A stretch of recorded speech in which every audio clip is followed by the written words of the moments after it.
कुणी बी नाही ते आरती तुझा कुणाच तुझा विठ्ठल आला की काय, तुझा विठ्ठल आला की काय.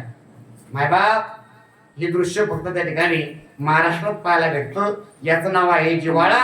याला म्हणतात प्रेम. आणि हे प्रेम त्या ठिकाणी जगद्गुरु तुकोबराच्या अंतःकरणात निर्माण झालं आणि निर्माण झालेलं प्रेम त्या ठिकाणी जगद्गुरु तुकोबराय व्यक्त करतात.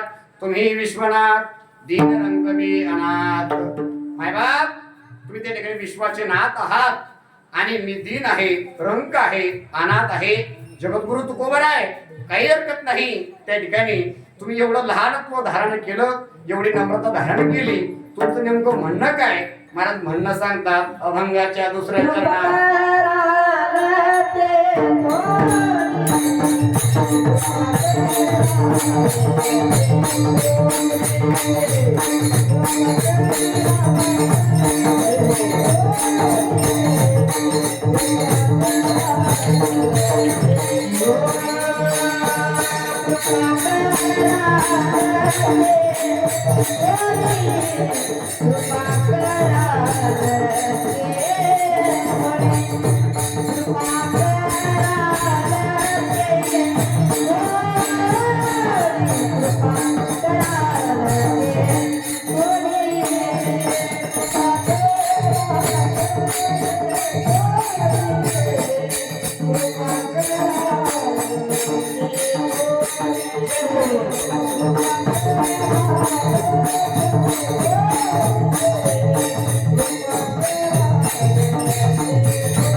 कृपा कराल ते थोडे पाया पडेलो भराडी. माय बाप तुकाराम म्हणतात देवा हे विश्वनाथा माझ्यावर कृपा करा, पण केवढी करा?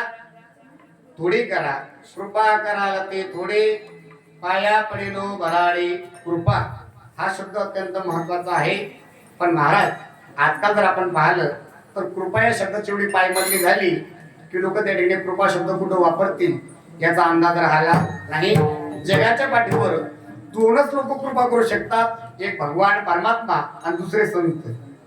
संतांनी कृपा केली तर रेड्याच्या मुखातून वेद बोलला. महाराज संतांची कृपा ही त्या ठिकाणी एक अलौकिक आहे आणि दुसरी कृपा जर कोण करत असेल तर जगाचा मालक ब्रह्मांडाचा नायक भगवान परमात्मा हा कृपा करतो. म्हणून त्या ठिकाणी कृपा कराल ते थोडे, पण आपण कृपा शब्द कुठं वापरतो? एका माणसाजवळ तंबाखू होती पण सुना नव्हता, कोणीतरी त्या ठिकाणी त्याला भेटला असं म्हणतात. समस्वभावी लोक एकत्र येत असतात, म्हणून ज्याच्याकडे तंबाखू होती त्याच्याकडे सुना नव्हता, सुन्यावाला भेटला. तुम्हाला दादा हो दादा कृपा करा आणि सुना द्या. आता ही का कृपा झाली का? नाही. सज्जन से सज्जन मिले तो हो जाए दो दो बाता और गधे से गधा मिले तो हो जाए दो दो. सगळं असताना त्या ठिकाणी माणसाला कोण भेटावं तर आपलं कल्याण ज्याच्या माध्यमातून होतं असा हितकारी सुखकारी आपल्याला भेटावा. कृपा कराल ते थोडे पाया पडेलो बराडे. त्या ठिकाणी ऐका, हे पंढरीनाथा, हे विश्वनाथा, त्या ठिकाणी माझ्यावर कृपा करा. मी त्या ठिकाणी पाया पडलेलो आहे. अर्थात त्या ठिकाणी जगद्गुरु तुकोबरायाकडून आपण शिकावं. नम्र झाला भूता तेने कोंडेले अनंता. नम्र जर त्या ठिकाणी मनुष्य झाला, महापुरे झाडे जाते तेथे लवाळे राहते. किंवा लहानपणा देगा देवा मुंगी साखरे चारवा. ऐरावत रत्नथोर त्यासी अंकुशाचा मार. जया अंगी मोठे पण तया यातना कठीण. मुका म्हणे जाण व्हावे लहान आवडे लहान. म्हणून त्या ठिकाणी जीवनात नम्रता अत्यंत महत्वाची आहे. तुकोबरायांनी त्या ठिकाणी नम्रता परिधान केली आणि जगद्गुरु तुकोबराय काशी विश्वनाथासोबत बोलतायत, संवाद साधतायत. संवाद करत असताना त्या ठिकाणी आता भगवान विश्वनाथ सुद्धा तुकोबरासोबत संवाद साधतायत. आणि साधता साधता तुकोबराय काही हरकत नाही, त्या ठिकाणी मी तुमच्यावर कृपा नक्कीच करेल, पण अजून काही तुमचं मागणं आहे का? महाराज ते मागणी करतात अभंगाच्या 3ऱ्या चरणात.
मागायचं जर असेल तर ते संतांकडून शिकावं. जगद्गुरु तुकोबरायांनी मागितलं, पण मागत असताना सर्व देवावर सोपवलं. काय एवढे तुम्हापाशी मी तो अल्पसंतोषी. महाराज, अल्पसंतोषी मनुष्य हा संत संगतीतच घडतो.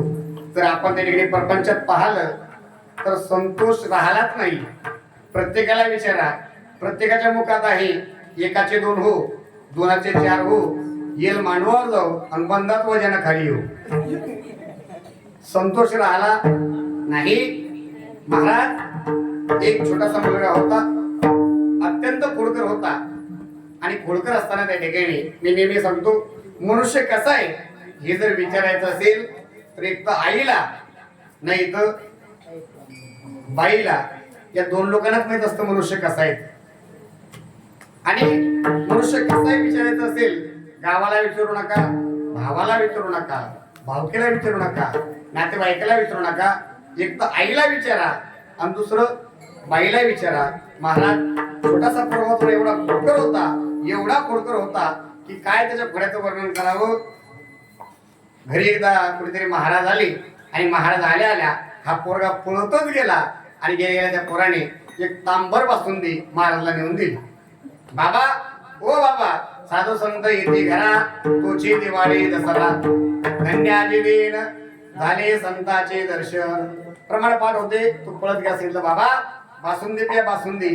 बाबा म्हणले, बाळू, मी अख्खा महाराष्ट्र फिरलो, ज्याच्या दारी म्हैस तिथं संताची उड म्हैस. महाराज लोक स्वतःच्या दारात म्हैस दिसते त्याच घरात बसतात आणि तो दूध भेटतं. सांगितलं, मी आतापर्यंत एवढं फिरलो, प्रत्येकाने मला दूध दिलं, पण इथं आल्यानंतर त्याने मला आनंद वाटला की तुम्हाला बासुंदी खायला भेटली. बासुंदी कशाची बनवतात पोराव? कशाची? दुधाची.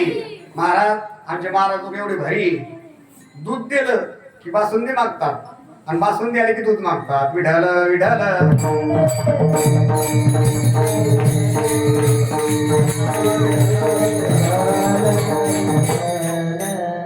पूर्ण बासुंदी आणून दिली. बाबाला आनंद झाला.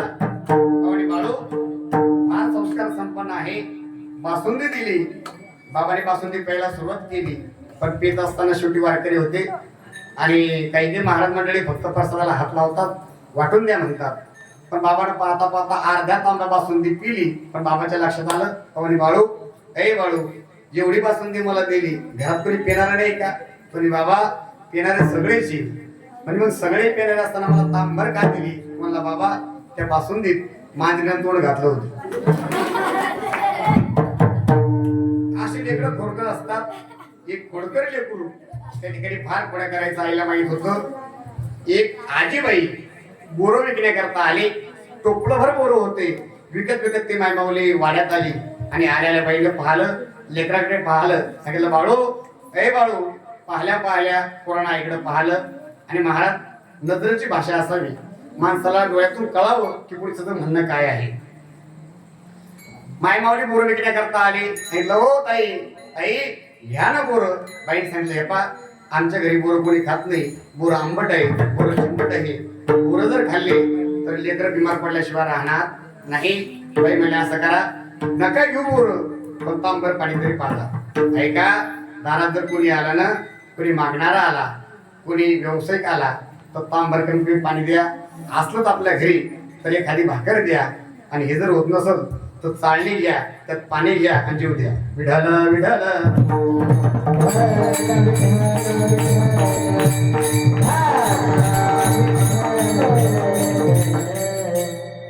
काय समजतं महाराष्ट्र महाराज. जेव्हा तुकोबरायचं वैकुंठ गमन झालं आणि ही बातमी लेकीला कळाली. पण केव्हा? काही दिवसानंतर भागीरथाला कळाली. का? कारण देहूची एक माळीनबाई भाजीपाला विकण्याकरता त्या गावात जायची आणि मुलं विचारलं, आई हो ताई कशी काय माझे बाबा, आनंदात आहेत ना? कोणता आपण घेतला तर बाबा कीर्तना करता, अशी विचारणा करायची. एवढी परंपरा समृद्ध असताना त्या ठिकाणी ती मायमाऊली टोपलं खाली टेकवलं. टोपलं खाल्यानंतर तांबर पाणी पिलं आणि जाता जाता लेकरू टोपल्याजवळ उभं होतं. बाईनं पाहिलं की लेकरू त्या ठिकाणी उभं आहे. शेवटी सात्विकपणा होता.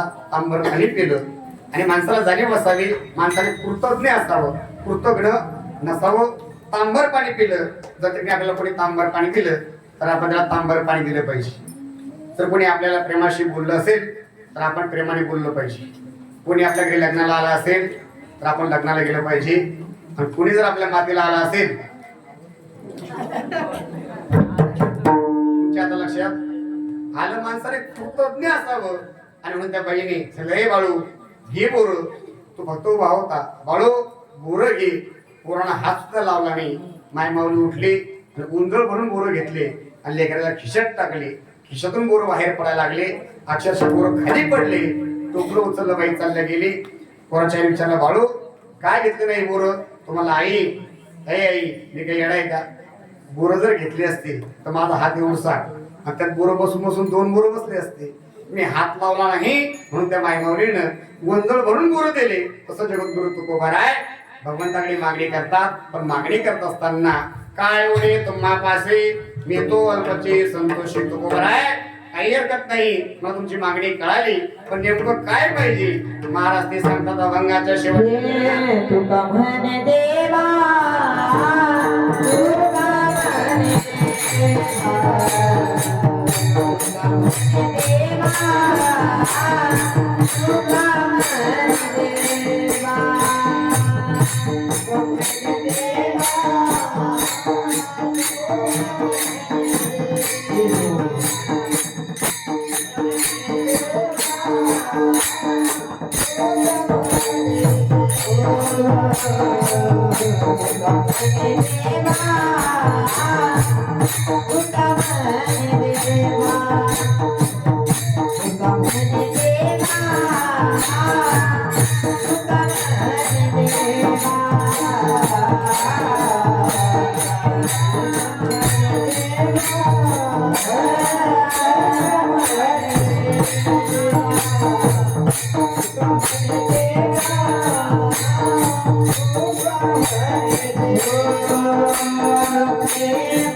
Thank you.